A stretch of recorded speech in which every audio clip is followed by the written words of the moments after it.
വീണ്ടും വരുന്നവനായ യേശു ക്രിസ്തുവിൻ്റെ നാമത്തിൽ സ്നേഹവന്ദനം. ഒരിക്കൽ കൂടെ നിങ്ങളുടെ അടുത്തേക്ക് ദൈവവചനത്തിൻ്റെ സന്ദേശങ്ങളുമായി കടന്നു വരുവാൻ എളിയവളുടെ ജീവിതത്തിൽ ദൈവം തന്ന സാവകാശത്തിനായി ഞാൻ നന്ദിയോടെ ദൈവത്തെ സ്തുതിക്കുന്നു, സ്തോത്രം ചെയ്യുന്നു. നിങ്ങൾക്ക് ഈ സന്ദേശങ്ങൾ അനുഗ്രഹമായിരിക്കുന്നുവെന്ന് ഞങ്ങളോട് അറിയിക്കുന്നതിൽ ഞങ്ങൾ ദൈവത്തെ സ്തുതിക്കുന്നു. ഒപ്പം നിങ്ങളുടെ ജീവിതത്തിൽ ഇത് രൂപാന്തരമുളവാക്കുകയും ഇത് നിത്യതയിലേക്ക് നിങ്ങളെ കൊണ്ടുവന്ന് എത്തിക്കുകയും ചെയ്യും എന്ന് ഞങ്ങൾ പൂർണ്ണമായിട്ട് വിശ്വസിക്കുകയും അതിനുവേണ്ടി പ്രാർത്ഥിക്കുകയും ചെയ്യുന്നു. നിരന്തരമായി സന്ദേശം കേൾക്കുകയും ഞങ്ങളെ പ്രോത്സാഹിപ്പിക്കുകയും ചെയ്യുന്ന എല്ലാവരോടുമുള്ള നന്ദി ഈ തന്നത്തിൽ ഞാൻ അറിയിക്കുന്നു. മാത്രമല്ല, നിങ്ങളുടെ പ്രാർത്ഥനാ വിഷയങ്ങൾക്ക് സ്വർഗത്തിലെ ദൈവം മറുപടി തരുന്നു എന്ന് കേൾക്കുന്നതിൽ ഏറെ സന്തോഷമുണ്ട്. ഈ നാളുകളിൽ ധാരാളം പേർ പ്രാർത്ഥനയിലൂടെ വിടുതൽ പ്രാപിച്ചുകൊണ്ടിരിക്കുന്നു. സ്വർഗത്തിലെ ദൈവം ആ വിഷയങ്ങൾക്ക് മറുപടി കൊടുത്തുകൊണ്ടിരിക്കുന്നു. ഒരുപക്ഷെ മനുഷ്യരോടായിരിക്കാം നിങ്ങൾ നിങ്ങളുടെ വിഷയങ്ങൾ വിളിച്ചു പറയുന്നത്, എങ്കിലും ദൈവം അതത് സമയത്ത് അതതിടങ്ങളിൽ വേണ്ട വിധത്തിലുള്ള തക്ക മറുപടികൾ തക്ക സമയത്ത് ചെയ്തെടുത്തുകൊണ്ടിരിക്കുന്നതിനായി ഞാൻ ദൈവത്തെ മഹത്വപ്പെടുത്തുകയും അത് അനുഭവിക്കുവാൻ തക്കവണ്ണം ദൈവം നിങ്ങളെ തിരഞ്ഞെടുത്തിരിക്കുന്നതിനായി സ്തോത്രം ചെയ്യുകയും ചെയ്യുന്നു. നാം ഇന്നു മുതൽ ദൈവവചനത്തിലെ ഒരു പുതിയ വിഷയത്തിലേക്ക് കടക്കുകയാണ്. ദൈവവചനത്തിൽ സംഖ്യകൾക്ക് ഒത്തിരി പ്രാധാന്യമുണ്ട്. ഓരോ സംഖ്യകൾക്കും അതിൻ്റേതായ അർത്ഥങ്ങളും അതുമായി ബന്ധപ്പെട്ട ദൈവം ചെയ്തെടുക്കുന്ന അനേക വിഷയങ്ങളുമുണ്ട്. നിങ്ങളുമായി പങ്കുവയ്ക്കുവാൻ ഈ ദിവസങ്ങളിൽ ദൈവത്തിൻ്റെ ആത്മാവ് എൻ്റെ ഉള്ളിൽ തന്ന സംഖ്യ 4 നാലുകൾ. ദൈവവചനത്തിൽ നമ്മൾ 4മായി ബന്ധപ്പെട്ട് ധാരാളം കാര്യങ്ങൾ കാണുന്നുണ്ട്. 4 എന്ന് പറയുന്ന സംഖ്യയുടെ ദൈവവചനത്തിൻ്റെ അർത്ഥം ക്രിയേഷനുമായി ബന്ധപ്പെട്ടിരിക്കുകയാണ്. ദൈവം തൻ്റെ ക്രിയേഷനിൽ 4മായി ബന്ധപ്പെട്ട് ധാരാളം കാര്യങ്ങൾ ചെയ്തിട്ടുണ്ട്. അത് പറയുമ്പോൾ നിങ്ങൾ പെട്ടെന്നോർക്കും അതെങ്ങനെയാണ് ഒരു ക്രിയേഷനുമായിട്ട് ബന്ധപ്പെട്ടിരിക്കുന്നത്. ഏറ്റവും സിമ്പിളായിട്ട് നിങ്ങളോട് പറഞ്ഞാൽ, ഈ ഭൂമിയിലെ ഈ പ്രപഞ്ചത്തിലെ സർവ്വ വസ്തുക്കളും 4 അടിസ്ഥാന ഘടകങ്ങളാൽ നിർമ്മിതമാണ്. സയൻസ് പഠിക്കുന്ന എനിക്കും നിങ്ങൾക്കും അറിയാം, പ്രോട്ടോൺ, ന്യൂട്രോൺ, ഇലക്ട്രോൺ, ന്യൂട്രീനോ എന്ന് പറയുന്ന ഈ 4 അടിസ്ഥാന ഘടകങ്ങളിൽ നിന്നാണ് ഈ പ്രപഞ്ചത്തിലുള്ള സകല വസ്തുക്കളും ഉളവായി വന്നിരിക്കുന്നത്. അതുമാത്രമല്ല, സയൻസിനെ കുറിച്ച് ആഴമായി അറിയാത്ത, കൂടുതലൊന്നും പഠിച്ചിട്ടില്ല, കൂടുതലൊന്നും ഇതിൻ്റെ വ്യാപ്തിയൊന്നും അറിയത്തില്ല എന്ന് ചിന്തിക്കുന്നവർക്കാണെങ്കിലും പ്രപഞ്ചത്തിലേക്ക് നോക്കിയാൽ ധാരാളം 4കളെ കാണാൻ കഴിയും. ഈ ഭൂമിക്ക് 4 ദിക്കുകളാണുള്ളത്: കിഴക്ക്, പടിഞ്ഞാറ്, വടക്ക്, തെക്ക്. നമുക്ക് ഏറ്റവും പ്രധാനമായി 4 കാലാവസ്ഥകളുണ്ട്, 4 സീസൺസ്. ഇതൊക്കെ പറഞ്ഞു വരുമ്പോൾ ഈ ഭൂമിയെ നിയന്ത്രിക്കുന്ന ഏറ്റവും പ്രധാനപ്പെട്ട 4 ശക്തികളുണ്ട് എന്നുകൂടെ നമുക്കറിയാം. 4 ഫോഴ്സസ്. എന്തൊക്കെയാണ് ആ 4 ഫോഴ്സുകൾ? ഗുരുത്വാകർഷണ ശക്തിയെക്കുറിച്ച് നാം എല്ലാവരും കേട്ടിട്ടുണ്ട്. Gravitational force. പ്രപഞ്ചത്തെ നിയന്ത്രിക്കുന്ന മറ്റൊരു ശക്തിയാണ് ഇലക്ട്രോ മാഗ്നറ്റിക് ഫോഴ്സ്. ഇനി മറ്റ് 2 ശക്തികൾ കൂടെ ഈ പ്രപഞ്ചത്തെ നിയന്ത്രിക്കുന്നുണ്ട്. അതായത് വീക്ക് ഇൻട്രാക്ഷൻ ഫോഴ്സ് അഥവാ വീക്ക് ന്യൂക്ലിയർ ഫോഴ്സ്. അതിൻ്റെ മറ്റൊരു ശക്തിയാണ് സ്ട്രോങ് ഇൻട്രാക്ഷൻ ഫോഴ്സ് അഥവാ സ്ട്രോങ് ന്യൂക്ലിയർ ഫോഴ്സ്. അപ്പോൾ ഈ പ്രപഞ്ചം ദൈവം സൃഷ്ടിക്കുമ്പോൾ 4 അടിസ്ഥാന ഘടകങ്ങളിൽ നിന്ന് സൃഷ്ടിച്ച് 4 ശക്തികളാൽ നിയന്ത്രിക്കപ്പെട്ട് 4 ദിക്കുകൾ കൊടുത്ത് 4 കാലാവസ്ഥകൾ കൊടുത്ത് ദൈവം ഈ പ്രപഞ്ചത്തെ സൃഷ്ടിച്ച് എടുക്കുകയാണ്. ദൈവത്തിൻ്റെ സൃഷ്ടി വിവരണത്തിലേക്ക് പോകുമ്പോഴും അവിടെ പ്രധാനമായി നടക്കുന്ന 4 കാര്യങ്ങൾ നമുക്ക് കാണാനായിട്ട് കഴിയും. എന്താണ് സൃഷ്ടിയുടെ അല്ലെങ്കിൽ ഭൂമിയുടെ പുനഃസൃഷ്ടിയുടെ സമയത്ത് നടന്ന 4 പ്രധാനപ്പെട്ട കാര്യങ്ങൾ? ഉൽപ്പത്തി പുസ്തകം 1-ാം അധ്യായത്തിലേക്ക് പോയാൽ നമുക്ക് അവിടെ ആദിയിൽ ദൈവം ആകാശവും ഭൂമിയും സൃഷ്ടിച്ചതായും ആ ഭൂമി പാഴായി ശൂന്യമായി പോയതായും നമുക്ക് വായിക്കുവാൻ കഴിയുന്നുണ്ട്. ഇതിനു മുമ്പ് ഞാൻ നിങ്ങളോട് പങ്കുവച്ചിട്ടുള്ള വിഷയമാണെങ്കിലും ഇതുമായി ബന്ധപ്പെട്ട് ഒന്ന് ഓർമ്മിപ്പിച്ചു പോകുവാൻ താല്പര്യപ്പെടുകയാണ്. വേദപുസ്തകത്തെക്കുറിച്ച് അതിൻ്റെ ഉൽപ്പത്തിയെക്കുറിച്ച് തർക്കിക്കുന്നവർ പലപ്പോഴും പറയുന്ന ഒരു കാര്യമാണ്, ഈ പുസ്തകത്തിന് വെറും 6000 വർഷത്തെ പഴക്കമേ ഉള്ളൂ, അതിൻ്റെ ചരിത്രം മാത്രമേ നിങ്ങളുടെ പുസ്തകത്തിന് പറയുവാനായിട്ടുള്ളൂ. അല്ലയോ പ്രിയ സഹോദര, അങ്ങനെ വാദിക്കുന്ന ആരെങ്കിലും ഒരു വാദം കേൾക്കുന്ന ഒരു വ്യക്തിയാണ് നിങ്ങളെങ്കിൽ നിങ്ങൾ ശ്രദ്ധിച്ചു നോക്കുക. ഉൽപ്പത്തി പുസ്തകം 1-ാം അധ്യായത്തിൻ്റെ 1-ാം വാക്യവും അതിൻ്റെ 2-ാം വാക്യവും തമ്മിൽ കോടാനുകോടി വർഷങ്ങളുടെ ഗ്യാപ്പുണ്ട്. 1-ാം വാക്യം പറയുന്നു, ആദിയിൽ ദൈവം ആകാശവും ഭൂമിയും സൃഷ്ടിച്ചു. ഭൂമി പാഴായും ശൂന്യമായും ഇരുന്നു. ആഴത്തിന്മീതെ ഇരുൾ ഉണ്ടായിരുന്നു. ദൈവത്തിൻ്റെ ആത്മാവ് വെള്ളത്തിന്മീതെ പരിവർത്തിച്ചു കൊണ്ടിരുന്നു. പരിപൂർണനായ ദൈവം, സകലതിനെയും നന്നായി ചെയ്യുന്ന ദൈവം പാഴായുള്ള ഒന്നിനെ സൃഷ്ടിക്കുമോ? ശൂന്യമായുള്ള ഒന്നിനെ സൃഷ്ടിക്കുമോ? ഇരുട്ട് മൂടിക്കിടക്കുന്ന ഒന്നിനെ വെളിച്ചത്തിൻ്റെ ഉടയവൻ സൃഷ്ടിച്ചു വെക്കുമോ? വെളിച്ചത്തിൽ വസിക്കുന്ന, അടുത്തുകൂടാത്ത വെളിച്ചത്തിൽ വസിക്കുന്ന ധന്യനായ ഏകാധിപതിയായ ദൈവം തൻ്റെ ഒരു സൃഷ്ടിയുടെ മേൽ ഇരുളിനെ മൂടി അങ്ങനെ സൃഷ്ടിച്ച് അവിടെ ഇട്ടേക്കുമോ? ഇല്ല. യെശയ്യാ പ്രവചനത്തിലേക്ക് പോകുമ്പോൾ നമുക്കിവിടെ വ്യക്തമായി കാണുവാൻ കഴിയുന്നത്, ദൈവം ഭൂമിയെ സൃഷ്ടിച്ചത് ശൂന്യമായി കിടക്കാനല്ല, പാഴായി കിടക്കാനല്ല, പാർപ്പിനത്രേ അവനതിനെ സൃഷ്ടിച്ചത് എന്ന് നമുക്ക് അവിടെ വായിക്കുവാൻ കഴിയുന്നുണ്ട്. അപ്പോൾ പാർപ്പിനായി സൃഷ്ടിച്ച ഭൂമി, വാസയോഗ്യമായി സൃഷ്ടിച്ച ഭൂമി, അത് ദൈവം പാഴാക്കി ശൂന്യതയിൽ ഇരുളിൽ സൃഷ്ടിച്ചെടുത്തതല്ല. 1-ാം വാക്യം പറയുന്നു, ആദിയിൽ ദൈവം ആകാശവും ഭൂമിയും സൃഷ്ടിച്ചു. ഭൂമി പാഴായും ശൂന്യമായി ഇരുന്നു എന്നുള്ളതിൻ്റെ മറ്റൊരു ട്രാൻസ്ലേഷനിൽ നമുക്ക് വായിക്കുവാൻ കഴിയുന്നത് ഇറ്റ് ബിക്കെയിം വോയിഡ് എന്നാണ്. അതായത് ഭൂമി പാഴായി ശൂന്യമായി തീർന്നു എന്നുള്ളതാണ്. സാത്താൻ വെട്ടേറ്റ് നിലത്ത് വീഴുന്നതിനെക്കുറിച്ച് പഠിക്കുമ്പോൾ എനിക്ക് നിങ്ങൾക്ക് മനസ്സിലാകും, അന്നുവരെ സാത്താൻ അഥവാ ലൂസിഫർ വാണുകൊണ്ടിരുന്ന ഈ ഭൂമി മനോഹരമായ ഭൂമിയായിരുന്നു. ആകാശത്തോളം തുഞ്ചങ്ങൾ എത്തിക്കുന്ന ദേവദാരുക്കൾ ഉണ്ടായിരുന്ന ഭൂമി. എന്നാൽ ആ ഭൂമിയിലേക്ക് ശത്രുവായവൻ, സാത്താനായവൻ അവൻ്റെ ശിക്ഷ വഹിച്ചുകൊണ്ട് വെട്ടേറ്റ് നിലത്തേക്ക് വീണപ്പോൾ ഭൂമി പാഴായിപ്പോയി, ശൂന്യമായിപ്പോയി.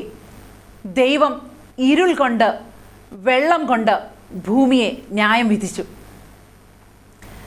ന്യായം വിധിച്ച് ഭൂമിയെ വർഷങ്ങൾ, കോടാനുകോടി വർഷങ്ങൾ അവിടെ ഇട്ടിരുന്നു. അങ്ങനെ ഇട്ടിരുന്നതിൻ്റെ നടുവിൽ ഈ ഭൂമി ഒന്നിനും കൊള്ളാത്തതായിപ്പോയി, ശൂന്യമായിപ്പോയി, പ്രയോജനമില്ലാത്ത ഒന്നായിപ്പോയി. എങ്കിലും നമുക്ക് പ്രത്യാശ തരുന്ന ഒരു വചനം അതിൻ്റെ നടുവിലുണ്ട്. ഇതിൻ്റെ എല്ലാം നടുവിലും ദൈവത്തിൻ്റെ ആത്മാവ് വെള്ളത്തിന്മീതെ പരിവർത്തിച്ചു കൊണ്ടിരുന്നു എന്ന് വായിക്കുവാൻ കഴിയുന്നു. The spirit of God was brooding over the water. ദൈവത്തിൻ്റെ പരിശുദ്ധാത്മാവ് ഒരു കോഴി അടയിരിക്കുന്നത് പോലെ ഹി വാസ് ബ്രൂഡിങ് ഓവർ. അതിൻ്റെ വെള്ളത്തിൻ്റെ മുകളിൽ, ശൂന്യമായതിൻ്റെ മുകളിൽ, ഇരുളിൻ്റെ മുകളിൽ, നഷ്ടമായി പോയതിൻ്റെ മുകളിൽ, ശൂന്യമായി ഇനി ഒരിക്കലും പ്രയോജനമുണ്ടാകുന്നില്ല എന്ന് തോന്നുന്നതിൻ്റെ മുകളിൽ ദൈവത്തിൻ്റെ ആത്മാവ് വിട്ടുകളയാതെ അതിന് പൊരുന്നേയിരിക്കുകയാണ്. ഇനി ഭൗതികമായി കോടാനുകോടി വർഷങ്ങൾ ഭൂമി വെള്ളത്തിനടിയിലായിരുന്നു. ഭൂമിയിലുണ്ടായിരുന്ന വലിയ വൃക്ഷങ്ങളെല്ലാം നശിച്ചു പോയി എന്നുള്ളതിൻ്റെ തെളിവാണ് ഭൂമിയുടെ അടിയിൽ ഇപ്പോൾ പെട്രോൾ ഉള്ളത്. ദേവദാരുക്കളെ കുറിച്ച് ദൈവത്തിൻ്റെ വചനം നമ്മളോട് പറയുന്നുണ്ട്. ലെബാനോനിലെ ദേവദാരുക്കൾ, ഉയരമുള്ള ദേവദാരുക്കൾ, തുഞ്ചങ്ങൾ ആകാശത്തോളം നീട്ടാൻ കഴിയുമായിരുന്ന അത്ര വലുപ്പമുണ്ടായിരുന്ന ദേവദാരുക്കളെ കുറിച്ച് പറയുന്നു. ഞാൻ പലപ്പോഴും ചിന്തിച്ചിട്ടുണ്ട്, എത്രയോ വൃക്ഷങ്ങൾ ഈ ഭൂമിയിൽ ഉണ്ടായിരുന്നിരിക്കും, എങ്കിലും എന്തുകൊണ്ട് ദേവദാരു എന്ന് പറയുന്ന ആ ഒരു വൃക്ഷത്തെക്കുറിച്ച് ദൈവത്തിൻ്റെ വചനം എടുത്തു പറഞ്ഞു? ദൈവത്തിൻ്റെ വചനത്തിനകത്ത് കോർത്തിണക്കി തന്നിരിക്കുന്ന ഓരോ ചെറിയ വാക്കിനും ആഴമേയ അർത്ഥങ്ങളുണ്ട്. ദേവദാരു നിങ്ങൾ കണ്ടിട്ടുണ്ടെങ്കിൽ, ആ വൃക്ഷത്തെക്കുറിച്ച് നിങ്ങൾ അല്പമായി പഠിക്കാൻ കഴിയുമെങ്കിൽ നിങ്ങൾ ശ്രദ്ധിച്ചു നോക്കിയാൽ മനസ്സിലാകും, ദേവദാരു എണ്ണയുള്ള ഒരു മരമാണ്, ഒരു വൃക്ഷമാണ്. ഇന്നും ദേവദാരു നമുക്ക് വാങ്ങിക്കുവാനായിട്ട് കിട്ടും. നിങ്ങൾ എവിടെയെങ്കിലും ദേവദാരു ലഭ്യമാകുന്ന ഒരു സ്ഥലത്ത് ഏതെങ്കിലും ഒരു ആയുർവേദിക് ഷോപ്പിൽ ചെന്ന് ദേവദാരുവിൻ്റെ ഒരു കഷ്ണം വാങ്ങിച്ചു കൊണ്ടുവന്ന് വീട്ടിൽ കൊണ്ടുവന്ന് അതൊന്ന് കത്തിച്ച് നോക്കണം. അത് കത്തിച്ച് നോക്കിയാൽ നല്ല സൗരഭ്യമുള്ള ഒരു എണ്ണ അതിനകത്ത് നിന്ന് ഒഴുകി ഇറങ്ങി വരുന്നത് നിങ്ങൾക്ക് കാണുവാനായിട്ട് കഴിയും. അതായത് എണ്ണ കുതിർന്നു നിൽക്കുന്ന ആ ദേവദാരു എന്ന് പറയുന്ന വൃക്ഷം കഠിനമായ ചൂടിലൂടെ പോയാൽ അതൊരു കരിക്കഷ്ണമായി തീരുമ്പോൾ അതിനകത്ത് നിന്ന് എണ്ണ ഒഴുകി ഇറങ്ങുന്നത് നമുക്ക് കാണുവാനായിട്ട് കഴിയും. അപ്പോൾ ഇതുപോലെയുള്ള വൃക്ഷങ്ങൾ ഭൂമിക്കടിയിൽ പോയതുകൊണ്ടല്ലേ നമുക്ക് ഇന്ന് ഭൂമിയുടെ ഉള്ളിൽ എണ്ണയുള്ളത്? എത്ര വ്യക്തമായി ദൈവത്തിൻ്റെ വചനം പറയുന്നു, ഈ ഭൂമി കോടാനുകോടി വർഷങ്ങൾ പഴക്കമുള്ളതാണ്.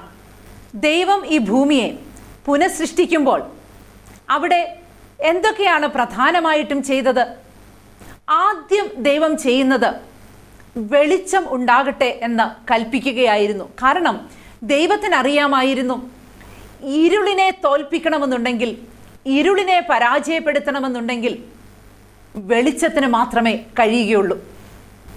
അപ്പോൾ 4 കാര്യങ്ങൾ പ്രധാനമായി ക്രിയേഷൻ്റെ നടുവിൽ ദൈവം ചെയ്യുമ്പോൾ ആദ്യം ചെയ്തത് വെളിച്ചം കൊണ്ടുവന്നു. ഞാൻ ക്രിയേഷൻ്റെ ഒരു ആഴമായ പഠനത്തിലേക്ക് പോകാൻ ഉദ്ദേശിക്കുന്നില്ല. അതുകൊണ്ട് പ്രധാനമായി എന്തെല്ലാം കാര്യങ്ങൾ ചെയ്തു എന്ന് പറഞ്ഞ് ആ ഭാഗം വിടുവാൻ തക്കവണ്ണം താല്പര്യപ്പെടുക. 1, ദൈവം വെളിച്ചം കൊണ്ടുവന്നു. ഇരുട്ടിൻ്റെ നടുവിൽ ഹി ബ്രോട്ട് ലൈറ്റ്.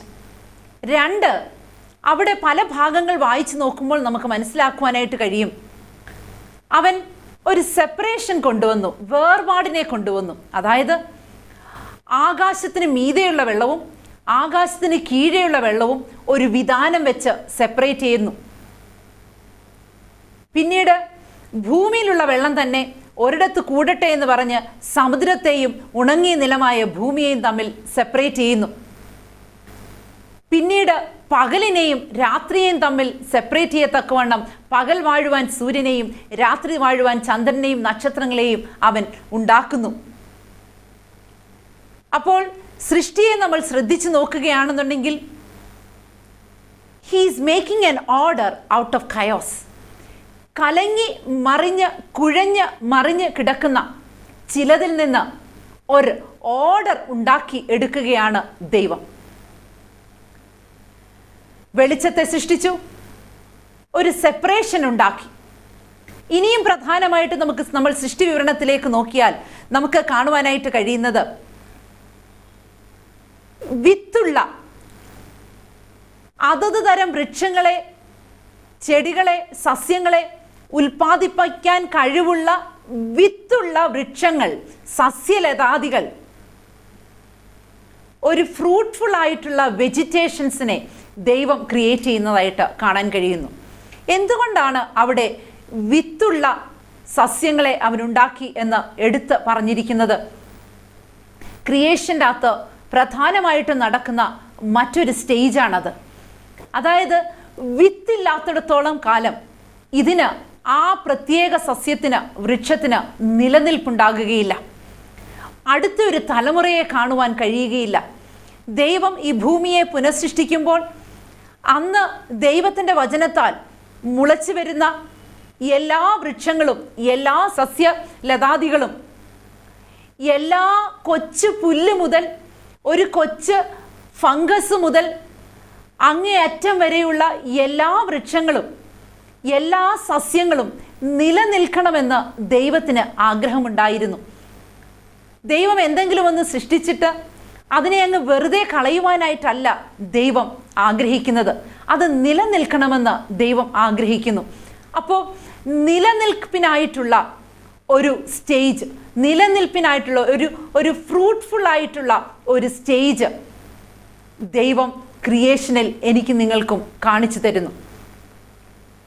ഇനി നാലാമതായി നടക്കുന്ന ക്രിയേഷനിലെ ഒരു പ്രധാനപ്പെട്ട കാര്യം, അവൻ ലൈഫ് സ്റ്റോക്സിനെ ഉണ്ടാക്കുകയാണ്. അതായത് ചരിക്കുന്ന മൂവിങ് ഓബ്ജക്ട്സിനെ, അല്ലെങ്കിൽ മൂവ് ചെയ്യാൻ കഴിയുന്ന, ചലിക്കുവാൻ കഴിയുന്ന ജീവനുള്ള മൃഗങ്ങളെ, അവസാനമായി മനുഷ്യനെ ദൈവം ഉണ്ടാക്കിയെടുക്കുകയാണ്. നിങ്ങൾ ഓർത്തു നോക്കുക, ഈ പ്രപഞ്ചത്തെ പുനഃസൃഷ്ടിച്ചതിന് ശേഷം മനുഷ്യരെയോ മൃഗങ്ങളെയോ ഒക്കെ സൃഷ്ടിച്ച്, പക്ഷികളെയും ഒക്കെ സൃഷ്ടിച്ച് അതാതിൻ്റെ സ്ഥാനത്ത് വൃക്ഷങ്ങൾ നിൽക്കുന്നത് പോലെ നിർത്തുകയായിരുന്നെങ്കിൽ എന്തായിരുന്നിരിക്കും ഈ ഭൂമിയുടെ ഒരവസ്ഥ? ഈ ഇത്രയും കാര്യങ്ങൾ ചെയ്തെടുത്തത് കൊണ്ട് എന്തെങ്കിലും ഒരു പ്രയോജനം ഉണ്ടാകുമായിരുന്നോ? ഇല്ല. ദൈവം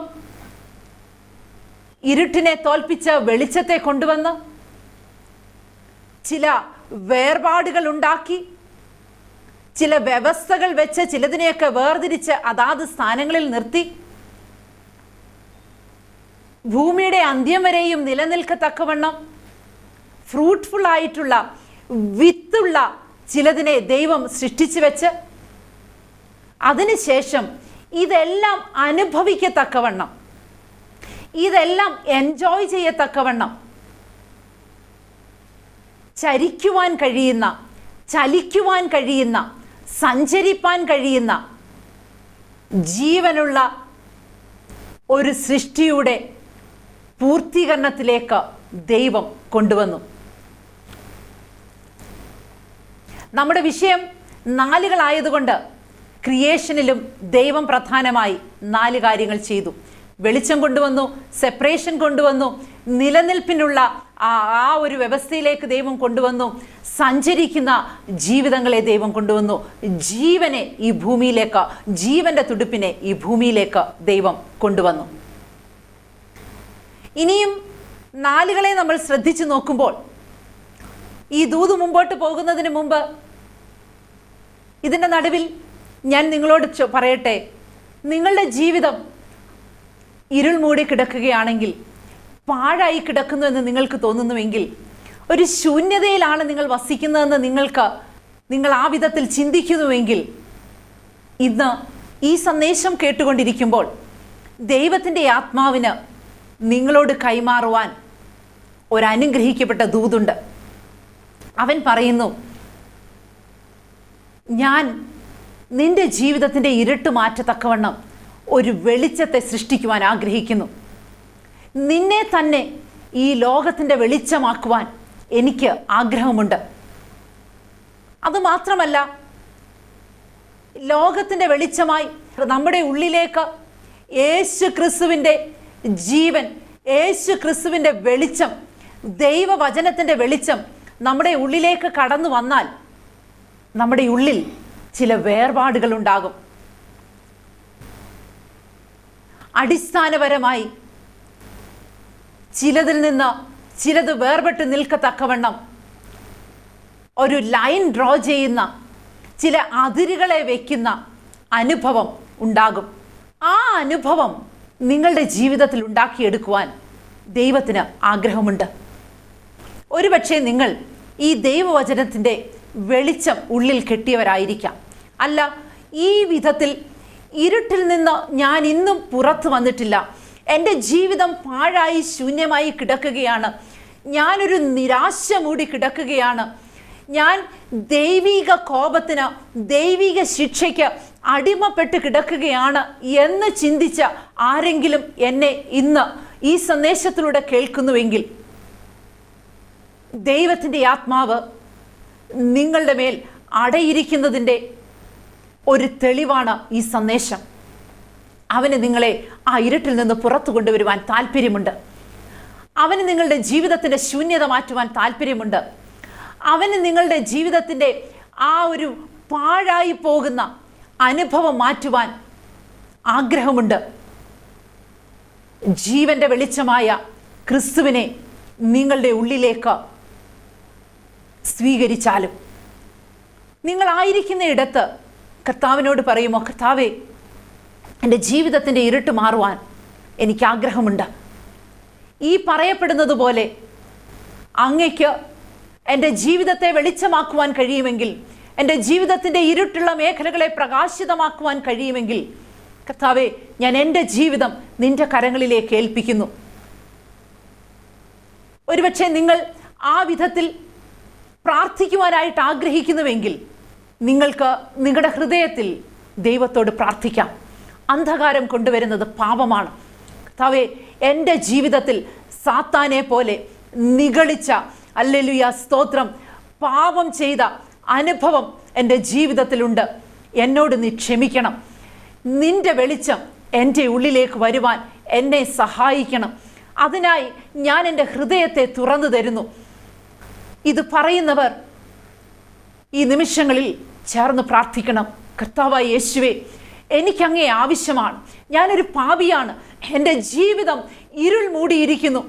പിശാചിന് വന്നതുപോലെയുള്ള ആ വലിയ ശിക്ഷ എൻ്റെ ജീവിതത്തിൽ വന്നിരിക്കുന്നു. എൻ്റെ ജീവിതത്തിലേക്ക് വെളിച്ചമായി നീ കടന്നു വരണമേ.